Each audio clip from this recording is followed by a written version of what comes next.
Hari ini dalam keadaan sehat, amin.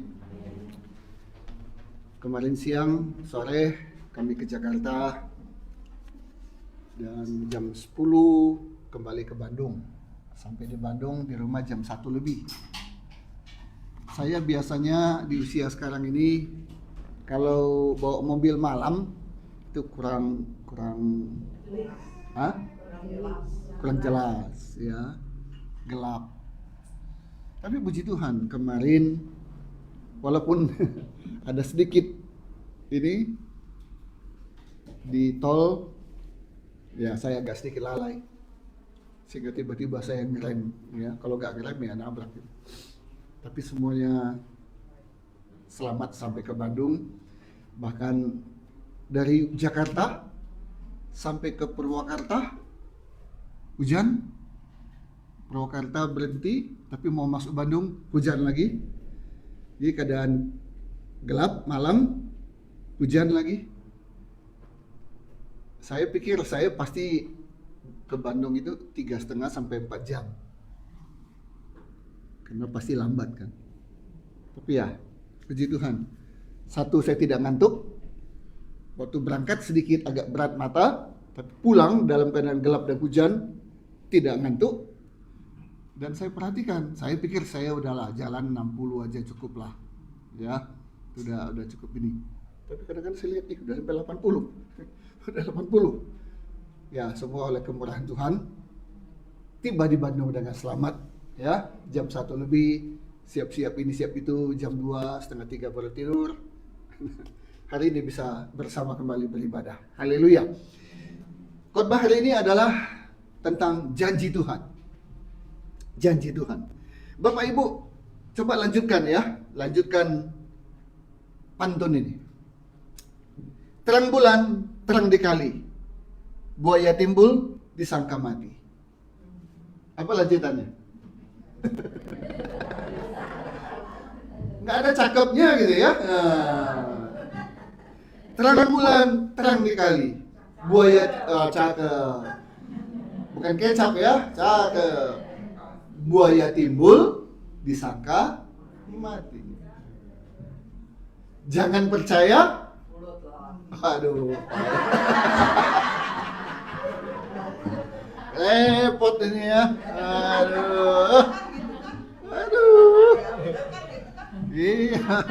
Tapi jangan keras-keras, Bu. Ya, ini di sini laki-lakinya minoritas ini ya. Jangan percaya mulut lelaki. Berani janji, takut mati. Ya, jadi laki-laki itu hanya berani janji, obral janji, ya, tapi sebenarnya tidak menepati janjinya, ya. Oke. Ada lagu. Memang lidah tak bertulang, tak terbatas kata-kata, tinggi gunung 1000 janji. 1000 ya? 1000 janjinya ya. Tapi lain di bibir.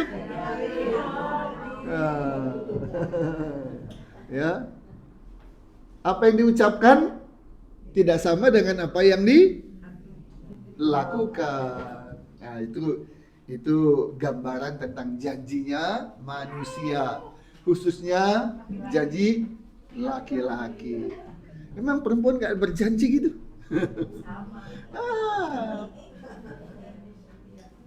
Perempuan matre gitu kan. Oke. Itu janjinya manusia. Bagaimana dengan janjinya Tuhan? 2 Petrus 3 ayat 9. 2 Petrus 3 ayat 9. Yuk kita baca sama-sama. Keluarkan suaranya, ya. 2, 3. Tuhan tidak lalai menepati janjinya, sekalipun ada orang yang menganggapnya sebagai kelalaian. Tetapi ia sabar terhadap kamu, karena ia menghendaki supaya jangan ada yang binasa, melainkan supaya semua orang berbalik dan bertobat. Jadi kalau manusia berjanji ia tidak ditepati. Tapi kalau Tuhan tidak lalai menepati janjinya. Ya, itu perbedaan manusia dengan Tuhan. Roma 4 ayat 21. Kenapa Allah tidak lalai? Allah tidak lupa melaksanakan janjinya. 2, 3. Dengan penuh keyakinan bahwa Allah berkuasa untuk melaksanakan apa yang telah Ia janjikan. Laki-laki kalau berjanji nanti gunung ku daki, lembah ku turuni, laut ku seberangi, kemudian api ku terjang. Tapi yang mana ini? Udah ditunggu dari tadi, udah 2 jam ini. Aduh, maaf yang lagi hujan ya. Hujan aja jadi kendala. Padahal kalau ngomongnya janjinya 1000 janji. Apapun ku lakukan demi cintaku padamu. Demi cintaku padamu. Kemanapun.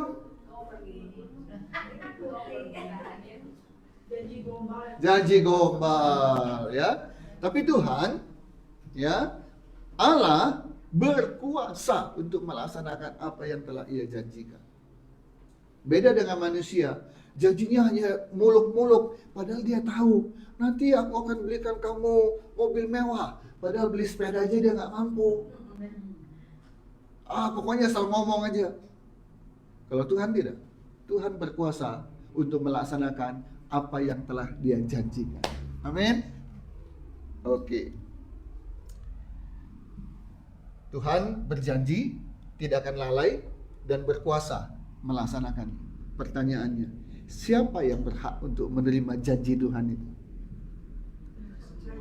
Siapa? Apa semua orang?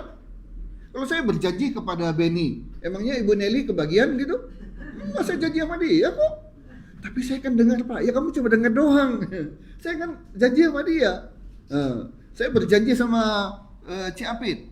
Emangnya dia kebagian gitu? Enggak. Nah, siapa yang berhak untuk menerima janji Tuhan itu? Ayo baca Galatia 3 ayat 29. Galatia 3 ayat 29. 2, 3. Dan ini belum makan? Belum makan? Ayo jangan bisik-bisik. Suaranya yang keras. Karena iman timbul dari pendengaran. Pendengaran akan gosip. Bukan. Pendengaran akan firman Tuhan. 2, 3. Dan jikalau kamu adalah milik Kristus, maka kamu juga adalah keturunan Abraham dan berhak menerima janji Allah. Kita selalu ujungnya aja yang kita ingat. Awalnya enggak. Saya berhak menerima janji Allah. Iya, tapi saya itu siapa? Penuhi dulu syaratnya. Yaitu siapa? Milik Kristus. Kita ini milik Kristus bukan. Minggu depan saya akan khotbah tentang murid Yesus. Jangan ngaku-ngaku. Ada beberapa sekolah kan yang terkenal di Bandung kan, disebut dengan sekolah favorit. Semua murid, semua orang tua berharap anaknya bisa diterima di sekolah favorit. Apakah itu sekolah negeri maupun sekolah swasta. Tapi ternyata tidak semua bisa masuk ke situ. Kita juga, kita ini siapa? Milik Kristus bukan? Murid Kristus bukan? Jangan cuma ngaku-ngaku saja. Kemarin ada yang ngaku-ngaku sebagai pramugari. Pakai pakaian pramugari. Terutama biasanya ya, sanggulnya itu ya, rambutnya ternyata bukan pramugari, tapi menyamar pramugari gadungan. Ditangkaplah, heboh, viral, ya. Ya, oke. Jadi kita adalah pemilik janji dan berhak menerima janji kalau kita adalah miliknya Kristus. Ya, oke, kita sampai pada pertanyaan, apa janji Tuhan? Janji Tuhan ada banyak, banyak sekali. Saking banyaknya kita nggak hafal. Ada banyak sekali. Ya, keselamatan, hidup kekal, mengirimkan Roh Kudus, macam-macam, banyak sekali. Ya, nah dari sekian banyak janji Tuhan, mana yang kita ingat dan memberikan kepada kita sebuah harapan dan kekuatan? Nah, hanya beberapa yang saya sampaikan ya, tidak semua. Yuk, kita mulai. Kita mulai dari pertama. Ini janji Tuhan. Jadi bukan cuma ini ya. Oleh waktu paling 5 sampai 6 saja yang saya akan sampaikan janji Tuhan. Yang pertama, 1 Yohanes 1 ayat 9.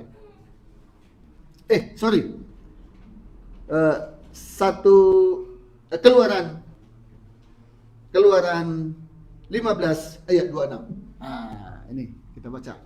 Ini yang pertama. Keluaran 15 ayat 26.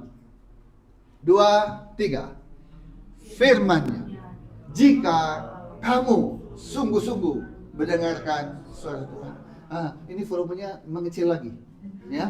Sekarang kita naikkan lagi volumenya ya. Oke, 2, 3. Firman-Nya, jika kamu sungguh-sungguh mendengarkan suara Tuhan Allahmu dan melakukan apa yang benar di matanya dan perintahnya dan tetap mengikuti segala ketetapannya, maka aku tidak akan menimpakan kepadamu penyakit manapun yang telah kutimpakan kepada orang Mesir, sebab akulah Tuhan yang menyembuhkan engkau. Kalau kita sakit, perlu ke dokter? Perlu. Orang Kristen berobat ke dokter dosa? Tidak. Orang Kristen sudah di rumah sakit, sudah ditangani sama dokter, perlu dia doakan? Kenapa? Kenapa? Sudah ditangani dokter kok, sudah ada suster, sudah ada alat-alat, kenapa masih perlu didoakan? Karena kita percaya firman Tuhan bilang, aku yang menyembuhkan engkau. Loh, ini bertolak belakang. Bukankah yang menyembuhkan adalah dokter? Bukankah yang menyembuhkan adalah obat? Bukankah yang menyembuhkan adalah mesin-mesin yang dipakai? Itu semua hanya perantara. Kalau Tuhan berkenan, semuanya berjalan dengan baik dan lancar dan sembuh. Tapi kalau Tuhan gak berkenan, dokter paling top sekalipun suatu ketika akan berkata begini, kami sudah berusaha semaksimal mungkin yang kami mampu, dengan obat yang terbaik, dengan peralatan yang tercanggih, tetapi kondisi pasien kami angkat tangan. Kemudian kalimat terakhir bilang apa? Hanya mujizatlah, hanya Tuhanlah yang sanggup untuk menolong. Jadi dokter, rumah sakit, obat, peralatan ada keterbatasan. Tapi Tuhan kita tidak terbatas. Nah, jadi nggak boleh juga karena ada janji aku menyembuhkan kau. Ada orang Kristen yang sakit tapi nggak mau ke dokter. Dia pegang aja ayat ini. Dia menderita, sakit, tapi tetap nggak mau ke dokter. Ya oke lah, itu sikap dia lah, ya, sikap dia. Sakit, iya sakit banget, ke dokter nggak mau, terserah. Tapi ada juga orang Kristen yang sakit, pakai hikmat, berobat ke dokter. Tapi dia tetap berdoa dan percaya. Apapun yang dilakukan dokter, obat, mesin, rumah sakit, semua itu hanya perantara. Semua datang dari Tuhan. Jadi ingat, saat kita sakit, ada janji Tuhan bahwa Dia menyembuhkan kita. Tidak ada dokter yang berani menjamin, nggak ada. Tapi Tuhan Yesus berani menjamin. Aku menyembuhkan engkau. Oleh bilur-bilurmu, oleh bilur-bilurku, segala sakit penyakit disembuhkan. Itu janji pertama. Yang kedua, kita buka Yesaya 40 ayat 29. Yuk kita baca. Ini janji yang kedua. Yang pertama, Tuhan menyembuhkan. Jadi kalau kita sakit, jangan pernah takut. Tuhan ada untuk menyembuhkan kita. Yang kedua, Yesaya 40 ayat 29. 2, 3. Dia memberi kekuatan kepada yang lelah dan menambah semangat kepada yang tidak berdaya. Oke, yang kedua, janji Tuhan adalah Dia akan memberikan ke kita kekuatan di saat kita lemah. Lemah apa? Lemah tubuh? Lemah iman. Untuk lemah tubuh, sakit, bahkan sakit parah, ada janji Tuhan yang pertama, aku menyembuhkan. Tapi sebagai orang Kristen, bisa nggak kita suatu ketika lemah? Bisa.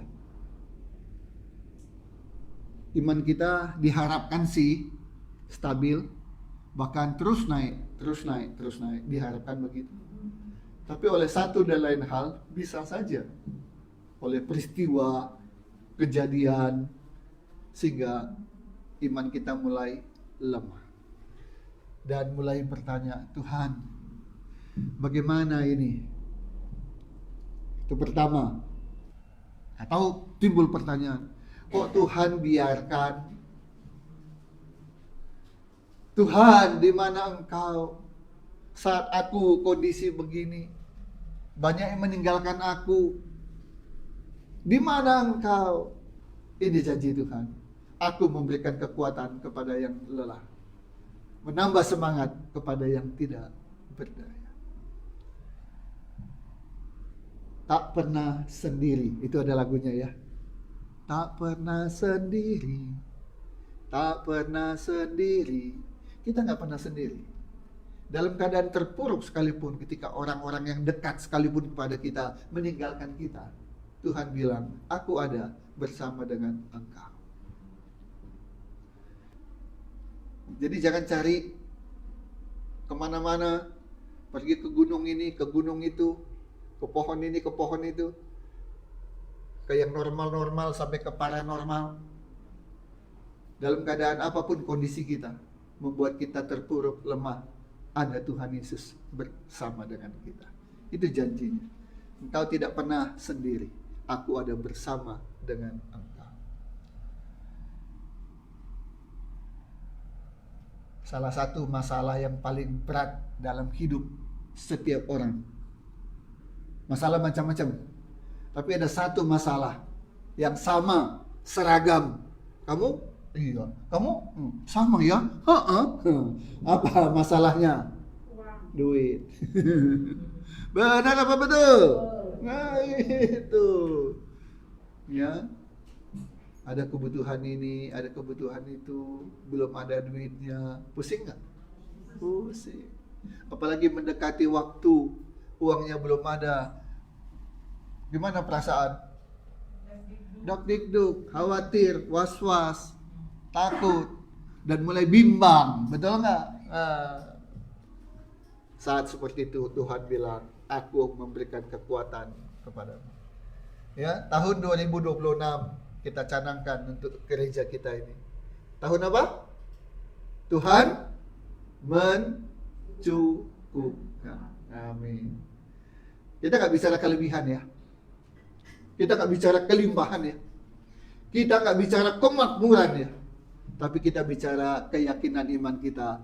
Tuhan mencukupkan. Iman itu dimulai dari kecil-kecil, Bapak Ibu sekalian. Jangan tiba-tiba, aku mau memindahkan gunung. Nah, repot nanti ya. Ada yang bilang, saya beriman. Apa? Mau pindahkan gunung Tangkuban Perahu. Mau kemana dipindahkan? Ke halaman rumahmu. Satu, nggak cukup gitu ya. Kedua, untuk apa gitu ya. Nah, kan sadis kan, gunung Tengger Perahu mau dipindahkan ke halaman rumahnya kan, ketimpa semua dong, mati semua.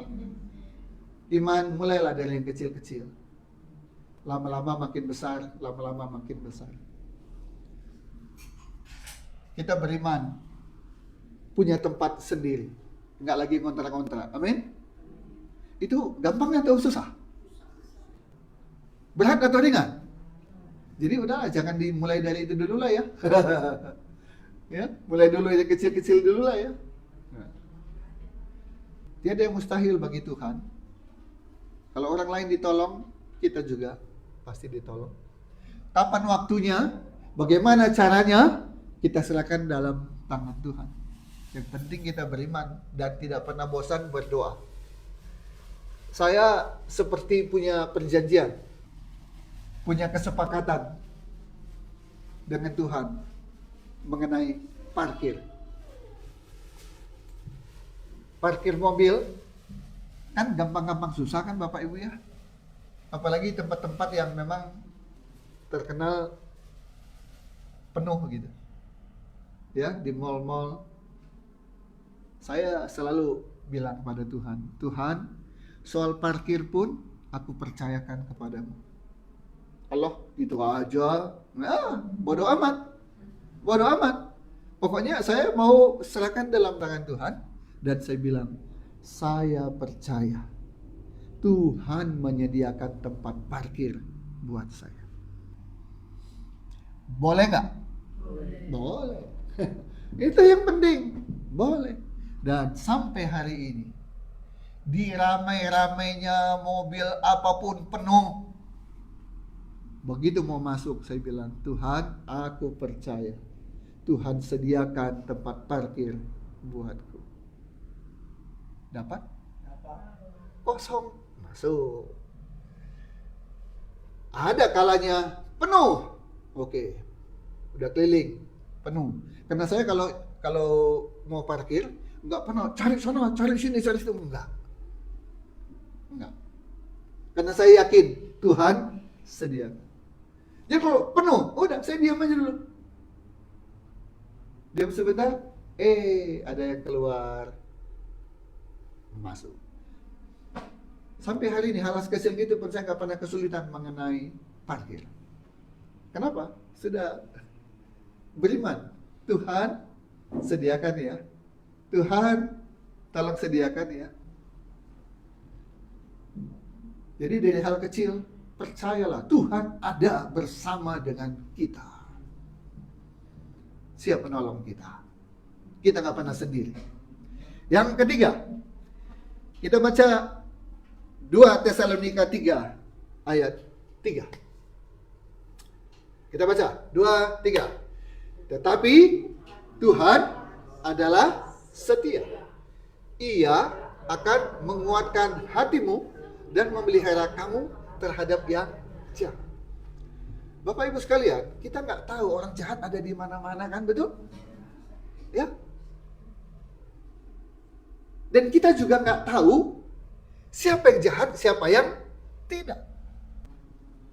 Ada yang kelihatan mukanya bagus, mukanya kelihatannya ramah, tapi sebenarnya dia adalah bajingan. Ada yang pernah bilang begini, biasanya penipu itu laki-laki. Biasanya. Makanya di manapun di dunia ini, penjara untuk laki-laki pasti lebih banyak daripada penjara untuk perempuan. Ya, karena perempuan memang jarang-jarang yang melakukan kejahatan. Yang paling banyak laki-laki. Jadi kalau udah nipu itu pasti laki-laki. Perempuan jarang. Kalau nipu juga paling kecil-kecilan. Itu pun karena terpaksa, katanya begitu. Tapi zaman sekarang, kalau perempuan nipu, nggak ketulungan besarnya. Nggak mau dia kecil-kecil. Jadi artinya apa? Yang jahat tidak lagi lihat muka, tidak lagi lihat ras, tidak lagi lihat agama, tidak lagi lihat perempuan laki-laki. Itulah kejahatan. Orang yang selama ini mungkin baik-baik dengan kita, senyum-senyum dengan kita, bahkan mungkin nyanjung-nyanjung kita, bisa jadi dia adalah si Yudas, pengkhianat. Nggak tahu kita. Pergi ke sana, tiba-tiba ketemu dengan preman, ketemu dengan pemalak, nggak tahu kita. Karena orang jahat ada di mana aja, kapan saja, ada aja. Tapi janji Tuhan, Tuhan setia. Dia akan menguatkan hati kita dan memelihara kita terhadap yang jahat. Tuhan lindungi kita.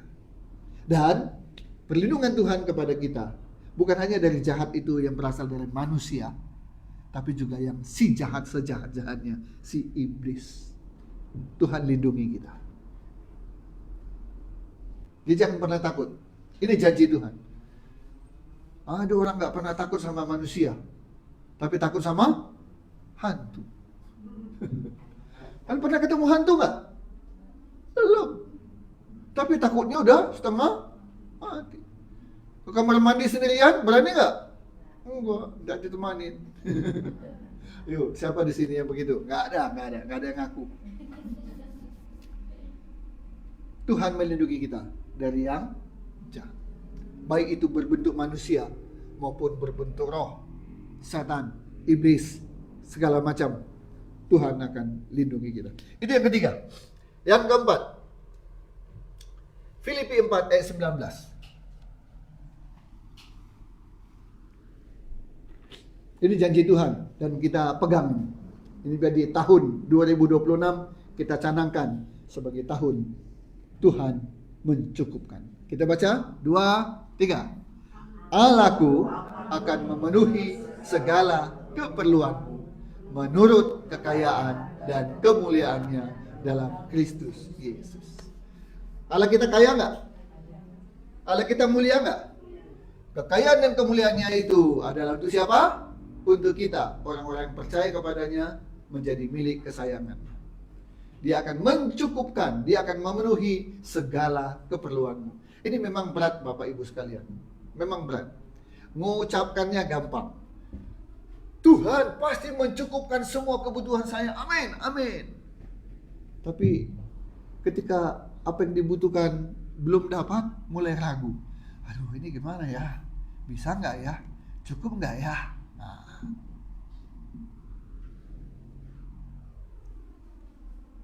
Hari ini Tuhan ingatkan kepada kita. Ayo bangun iman kita. Kita nggak minta kelebihan dari Tuhan. Kita nggak minta kelimpahan dari Tuhan. Kalau Tuhan kasih itu puji Tuhan. Puji Tuhan, itu suka-sukanya Tuhan. Tapi kita hanya minta satu hal sesuai dengan janji Tuhan. Apa? Dia akan memenuhi semua kebutuhan kita. Maka kita harus sepakat dulu. Jangan minta yang macam-macam ya. Nah, minta macam-macam terus Tuhan gak kasih, terus ngamuk dan marah-marah, kecewa, salah sendiri. Mintalah apa yang menjadi kebutuhan kita. Ya, kebutuhan kita. Itu yang keberapa? Keempat. Ya, yang pertama tadi Tuhan memberikan kesembuhan. Kedua, kekuatan. Ketiga, perlindungan. Yang keempat, mencukupkan. Ya. Yang kelima, Yohanes 14 ayat 27. Yohanes 14 ayat 27. Ayo, cas kembali, jangan suaranya turun lagi. 2, 3. Pada waktu itu, datanglah murid-muridnya dan mereka heran bahwa ia sedang bercakap-cakap dengan seorang perempuan. Tetapi tidak seorang pun yang berkata, apakah? Oh, bukan itu ayatnya. Ayat 27 atau 17 ya? Coba. Yohanes, waduh. Keliru ini. Ya. Manusia ya, ada kehilafan. Wah. Yohanes 14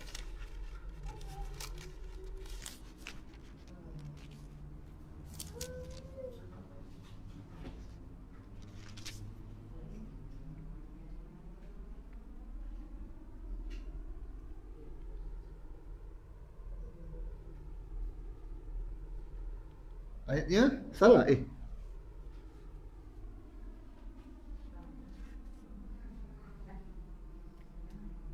Keliru nih saya nulisnya.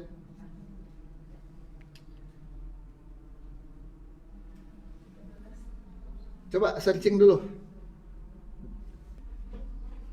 Janji yang kelima, Tuhan memberikan kepada kita damai sejahtera.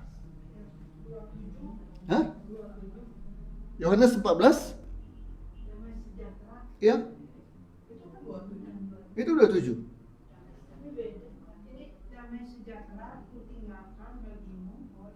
Hah? Itu di mana? Itu 14 ayat 27. Gimana ini, Yos? Bisa Yohanes 14 tapi itunya isinya begitu? Ya, itulah manusia. Jadi saya benar ayatnya ya? Kutipannya yang keliru.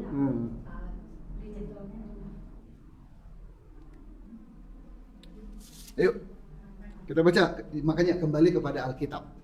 Ya, kembali pada Alkitab. Begini bunyinya. Damai sejahtera kutinggalkan bagimu. Damai sejahteraku kuberikan kepadamu, dan apa yang kuberikan tidak seperti yang diberikan oleh dunia kepadamu. Janganlah gelisah dan gentar hatimu. Damai sejahtera. Banyak orang yang mencari damai, tapi nggak ketemu.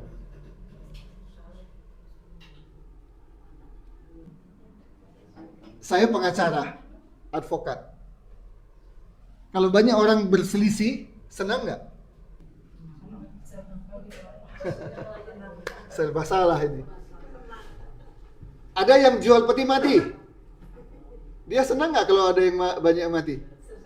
Susah juga ya. Ada dokter. Dokter senang nggak kalau ada orang yang sakit? Susah juga ya.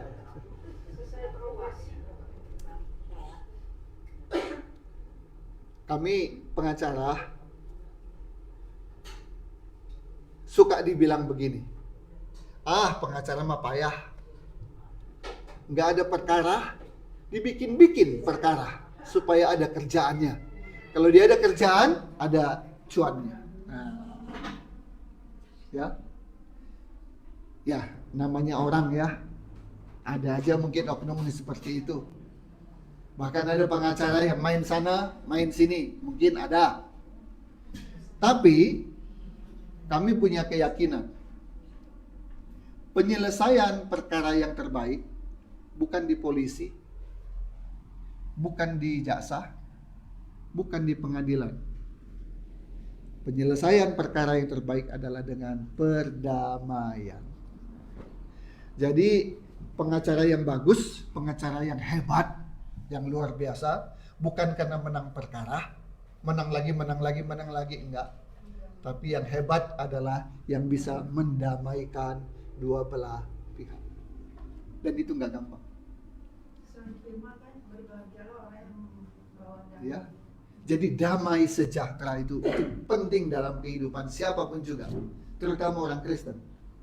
Apa yang kita punya pun percuma kalau kita nggak punya damai sejahtera. Sepi di tengah keramaian. Tuhan menjanjikan kepada kita damai sejahtera.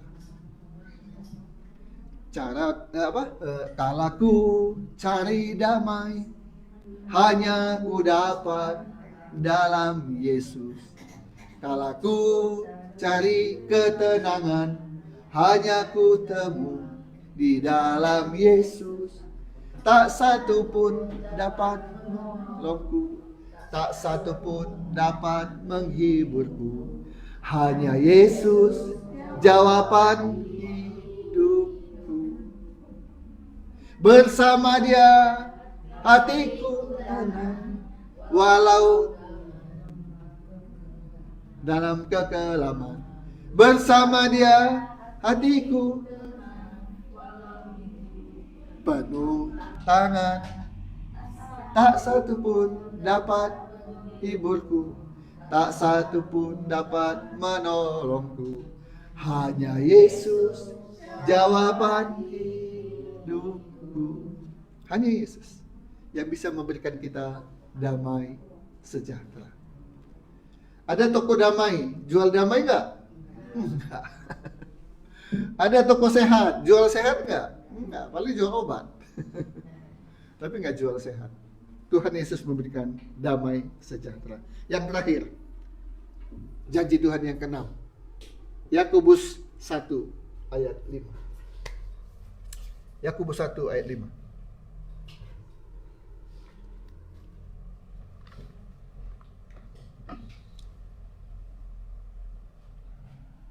Baca sama-sama, 2, 3. Tetapi apabila di antara kamu ada yang kekurangan hikmat, hendaklah ia memintanya kepada Allah yang memberikan kepada semua orang dengan murah hati dan dengan tidak membangkit-bangkit, maka ia akan diberikan kepadamu. Apa yang akan diberikan kepada kita? Hikmat. Kita butuh hikmat nggak? Hikmat itu di atas pintar. Hikmat itu di atas pintar. Kita perlu kepintaran nggak?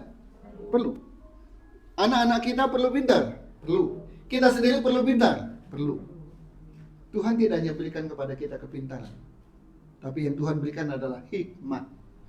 Hikmat itu di atas kepintaran. Penjahat pintar nggak?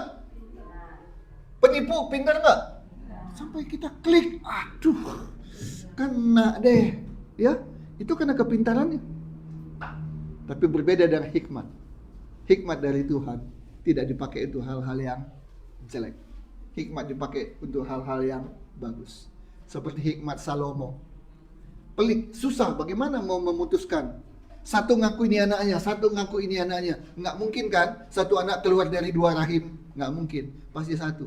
Tapi yang mana? Dua-duanya ngaku. Tapi dia hikmat Salomo. Oke, kalau gitu kita bagi dua. Kita belah aja. Ibu ini bilang, ya setuju, bagi dua, adil. Satu lagi bilang, tidak. Anaknya jadi mati. Udahlah, kasih aja pada dia. Tahu Salomo, kalau ibu kandung tidak mungkin tega anaknya dibunuh. Tapi ibu yang bukan sesungguhnya, ya, saya nggak dapat, dia pun nggak dapat. Nah, hikmat. Kita membutuhkan hikmat dalam setiap keputusan-keputusan yang kita ambil. Jangan lakukan dengan ini saja. Dengan ini saja, tapi minta hikmat dari Tuhan, karena itu Tuhan janjikan kepada kita, ya. Maka jadilah seperti Yusuf, menjadi raja muda karena hikmat yang Tuhan berikan. 7 tahun kelimpahan, simpan, jangan dihabiskan.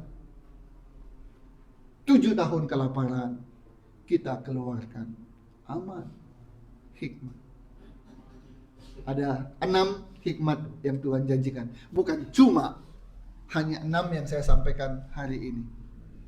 Janji Tuhan ada lebih dari 6. Lebih dari 10. Lebih dari 20. Tapi hari ini kita belajar ada 6. Nah, terakhir. Bagaimana caranya agar kita bisa menerima janji Tuhan itu? Tadi pertama kita adalah milik Tuhan dulu. 1. Nah, tapi ada cara lain. Kita baca Ibrani 6 ayat 15. Ibrani 6 ayat 15. Yuk baca sama-sama. 2, 3.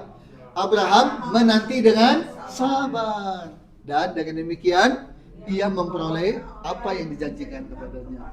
Jadi perlu nggak sabar? Perlu, dan harus sabar.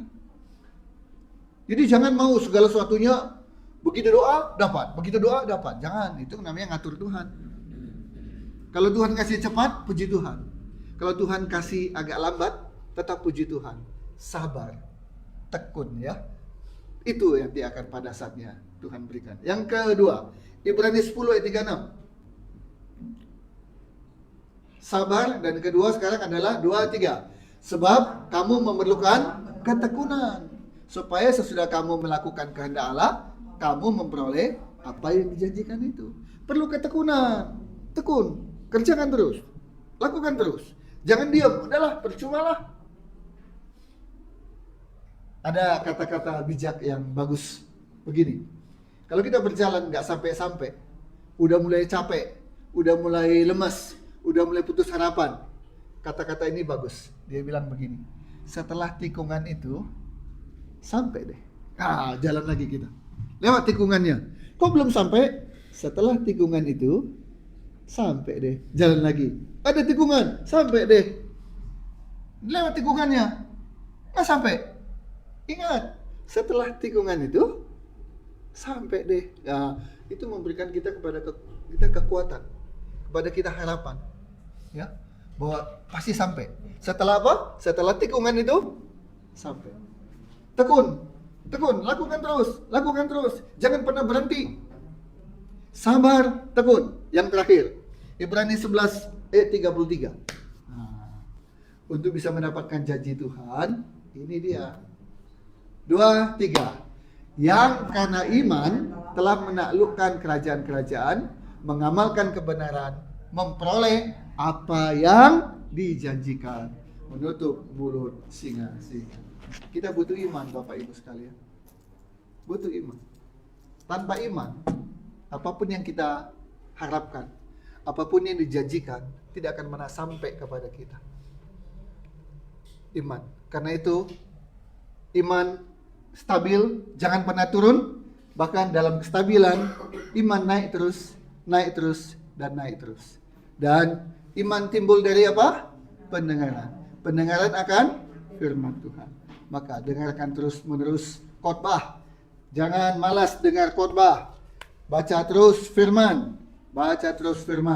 Sampai hari ini, kita tiap hari baca. Pagi Alkitab, malam baca Alkitab. Setiap hari saya membiasakan diri. No Bible, No Bible, no breakfast. No Bible, no sleeping. Tidak baca Alkitab, tidak ada sarapan. Ya, baca Alkitab dulu, baru sarapan. Baca Alkitab dulu, baru tidur. Ya, Tuhan Yesus memberkati kita. Mari kita berdoa.